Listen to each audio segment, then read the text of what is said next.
Hi, you're watching Skillsheen, and in this video I'll show you a PCB board, review it, then solder parts on it, and finally we will listen to the amplified music from the board. Please be sure that this isn't kind of sponsored video, and I have purchased this from my own money, and I'll share the product link and also the alternate non-affiliated links. Also, the IC that I'm using for this project is a fake LM1875, and I'll tell you why is it fake later in this video. You may also use TDA2030A in place of LM1875, but I won't suggest, as it has been discontinued by the manufacturer long time ago. And what we get now in the chip market are all fake 2030 ICs. LM1875 is fully compatible and part-to-part replacement for TDA2030A and offers slightly better audio than 2030A. Opening the package, you can see it's packed appropriately. If you can see the seal that is slightly open, that's because I have opened it once to verify the content.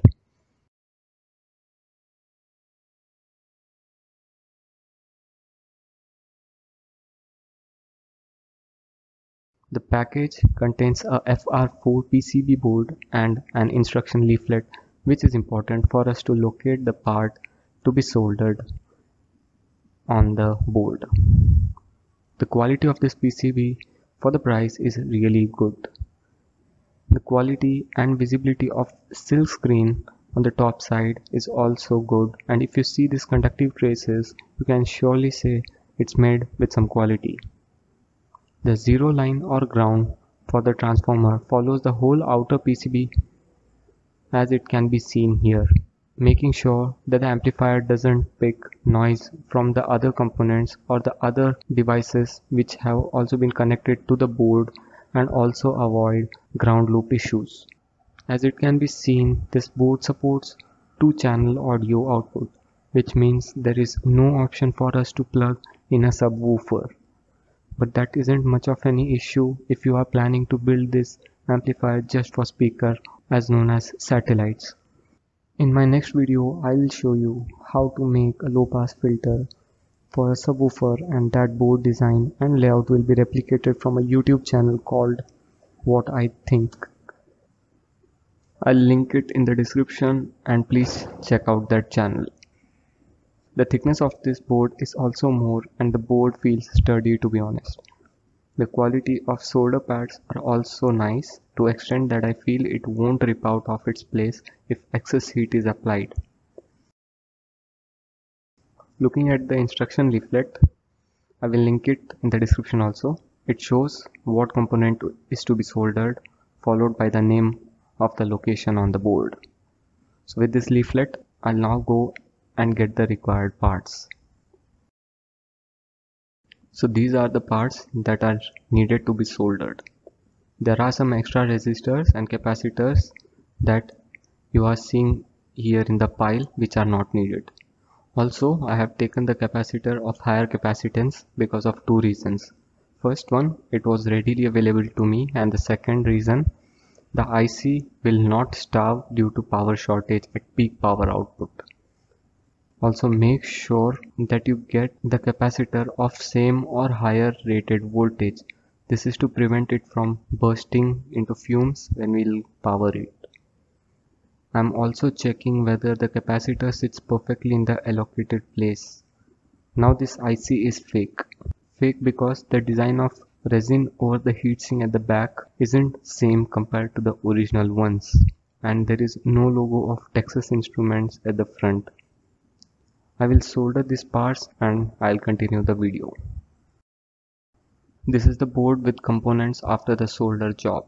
Not the finest kind of soldering, but this will surely work. I have mounted the IC on the heatsink substrate, which is surely insufficient for these two ICs, but for now it will work. I'll change it in the future. I have attached the heatsink to the PCB with a screw, and the ICs are insulated from the heatsink with a thermal compound and a layer of mica sheet between them. Remember that if you are not using this insulator between heatsink substrate and the IC, there will be a negative voltage in the heatsink from the third leg of the IC. So never ever try touching it to the 0 or ground line of the transformer, else the IC will burn instantly. I have connected a 15015 1 amp transformer, which is kind of sufficient, but I would recommend to go for a 2 amp one. Now before plugging the transformer to the board, check the voltage between the 0 line and the 215 lines. There should not be a voltage difference of more than 1 volt. Like if the rated voltage is 15015, it should be in the ballpark of 14015 or maybe around 13.9015. There should be no more than a 1 volt gap. If there is, please change the transformer.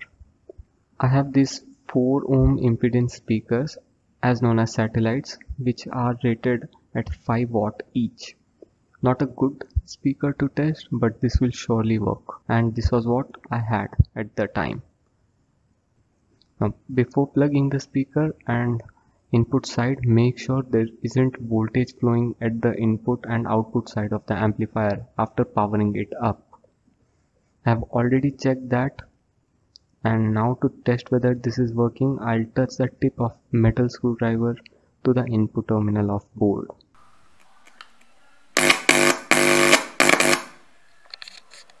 As you can see,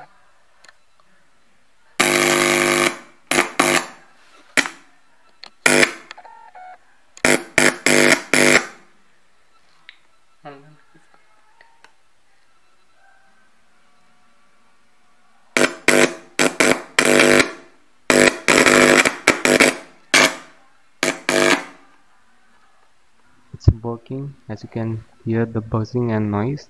Now let's test it with some music.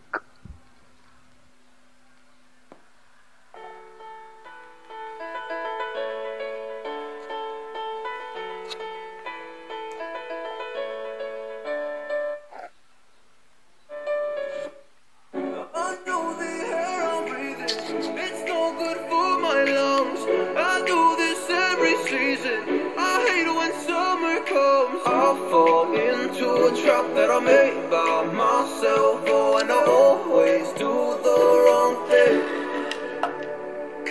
I'm unstable and I'm unsteady. I've lost a million times already, and I'm so sorry, but I'm not able to slow down. I feel unable and so unworthy. My heart feels heavy, I'm lost already, and I'm so sorry, but I'm not able to slow down now.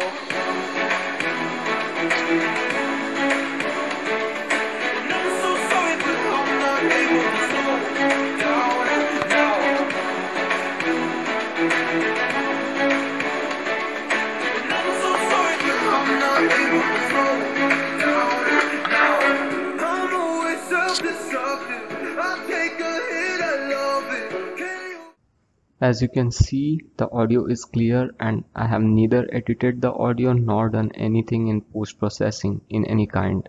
It's clear and loud. So in my next video, I'll show you how to make a low-pass filter for subwoofer and connection diagram to connect it with this board. I know there are ready-to-use boards, but I don't like them as components used aren't up to the quality, mainly the capacitors.